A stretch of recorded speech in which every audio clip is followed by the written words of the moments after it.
Madame la maire, mes chers collègues, d'abord sur le plan technique, je voudrais saluer la signature de ces conventions d'objectifs qui permettront à 108 associations parisiennes gérant des établissements d'accueil de la petite enfance de bénéficier de subventions de fonctionnement pour une durée de 3 ans. Cette signature, qui aurait dû intervenir il y a 2 ans, a été retardée et nous le comprenons fort bien en raison de la crise épidémique. Le nouveau mode de calcul des subventions permet une simplification des démarches faites par les grosses associations ouvrant de nombreuses places en crèche dans notre ville.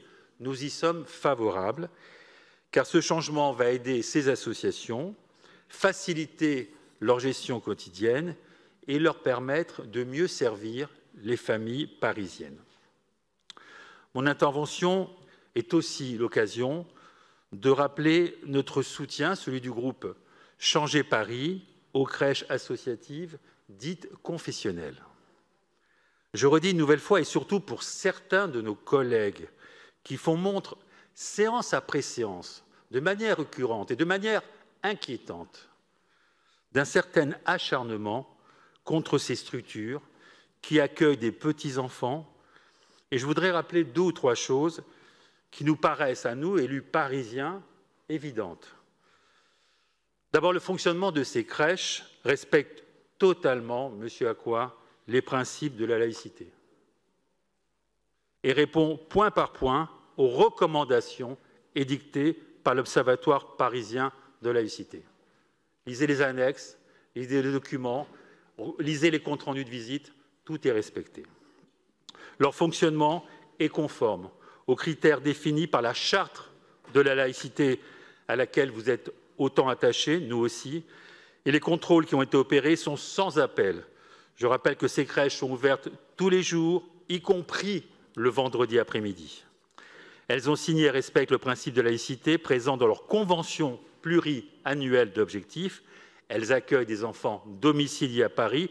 Elles n'affichent aucun document, aucun signe prosélyte. Et le responsable d'établissement participe, comme toutes les responsables de crèches municipales, aux commissions d'attribution et transmettent la liste des enfants admis.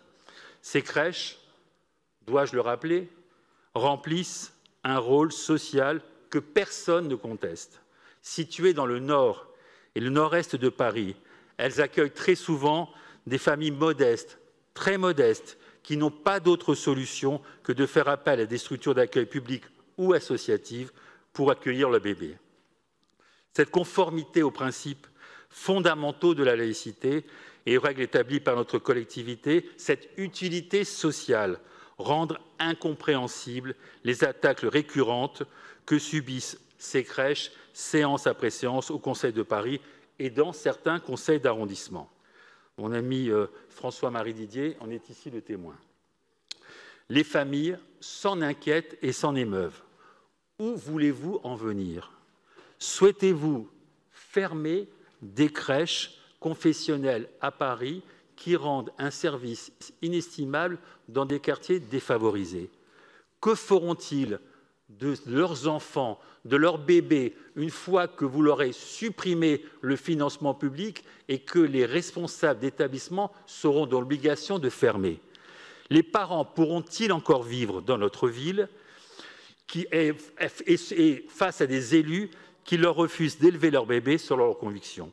C'est bien ça l'enjeu de cette délibération. Notre groupe s'enorgueillit de leur dire que Paris reste et doit rester une ville bienveillante qui n'exclura pas de ses dispositions d'aide et de soutien à ces familles et leurs bébés en raison de leurs convictions religieuses. Je voulais aussi remercier de son soutien, de cette présentation, de cette délibération et de son soutien constant à ces crèches confessionnelles, la mairie de Paris, la maire de Paris et le groupe des élus socialistes. Je vous remercie.